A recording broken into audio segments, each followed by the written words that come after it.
Hi, Brandon Walters. I'm here with Susan Sorrell, a local artist here in Greenville. And Susan, you're participating in Open Studios, right? Yep. So tell me about Open Studios. Tell us all about how it works and what's going on. Well, Open Studios is going to have 142 artists. Whoa.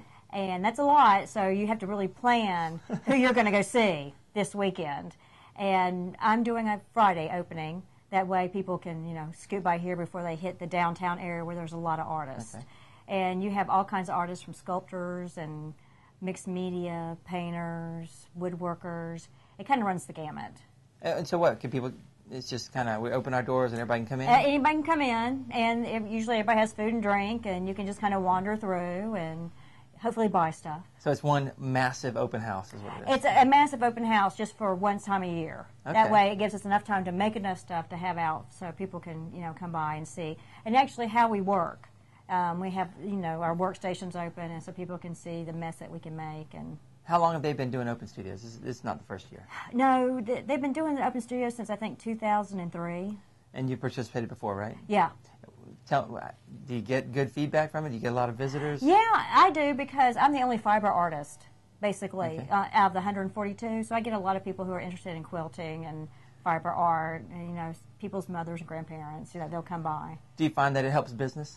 It does, and I teach classes online, so okay. A lot of people, they'll take my classes, or they'll ask me to come lecture at their quilt guilds, or I'm doing a stint this year at St. Joseph High School, where I'm going to go in and teach fiber collage to the high school students. Well, let's go there. Let's talk about your art a little bit, because I'm looking around, I see jewelry, I see artwork on walls, you're talking about quilts. How would you describe your art?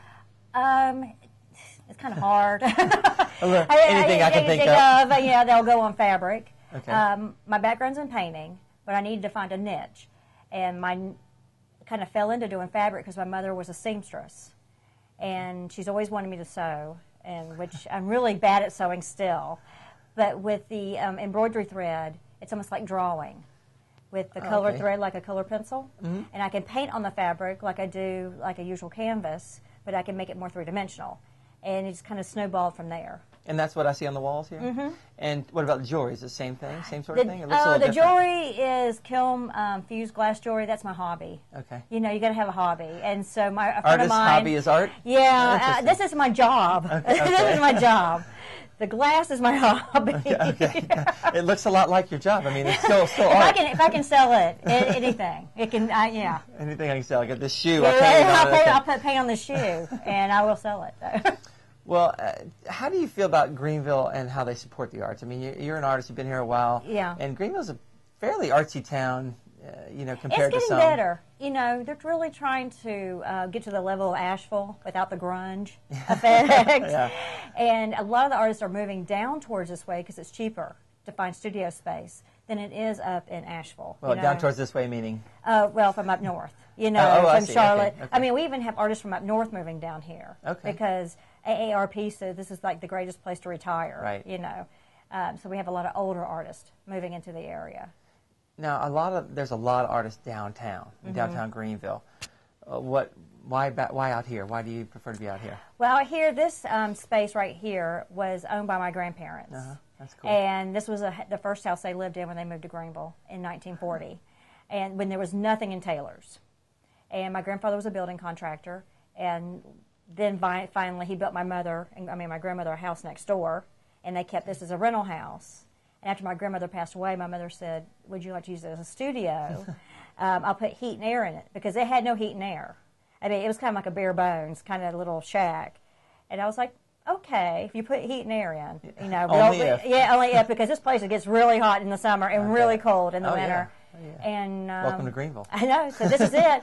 And she said, we'll work on the yard. And so we've been working on the house and, making it nicer so the, neighbors love us. But is that a financial thing or a sentimental thing or both? But it's both, Yeah. And also my mother and great aunt live next door. Yeah. And I can kind of keep an eye on them, and they keep an eye on me, basically, more, I think. I'm not sure that worked out the way you wanted it to. No, it didn't. But see, I live downtown, so I have to, when I tell people I'm going to work, I'm coming down here to come to work. Do you find that, does it hinder you being out here, or does it kind of set you apart? I think people are going to seek you out wherever you are. I was downtown. I was at Poe Mill for a couple of years. And we did get people out there, but you know, if you're an artist and you got the internet now, you can sell anywhere. Well, I was going to say, how do you get the word out about your art? What's your most social effective? media. Is it really social media? Yeah, social media, Facebook. I have a online place where I can sell things. Okay. I teach online classes, too.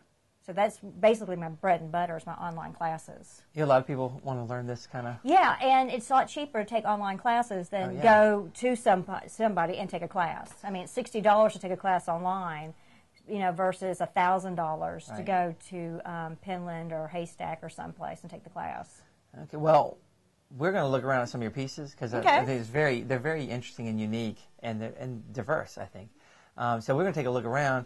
We wish you great luck. Great luck in today's open studio, this weekend's open studio. We know you'll do well. We already got some people in here, I noticed. So yeah, they're going to start flocking over. I think I told them I had free wine. Free wine? So, well, yes. You know, hey, whatever. And babysitting. That's it. And then they'll be here. That's and then they'll be here, food, wine. Wine and childcare and a little food. And they can lay on the floor. We have a futon in there they can pass out. So we're happy. Well, good luck to you, and I love your stuff, and hopefully we'll be hearing from you a lot in the future. Well, thank you very much.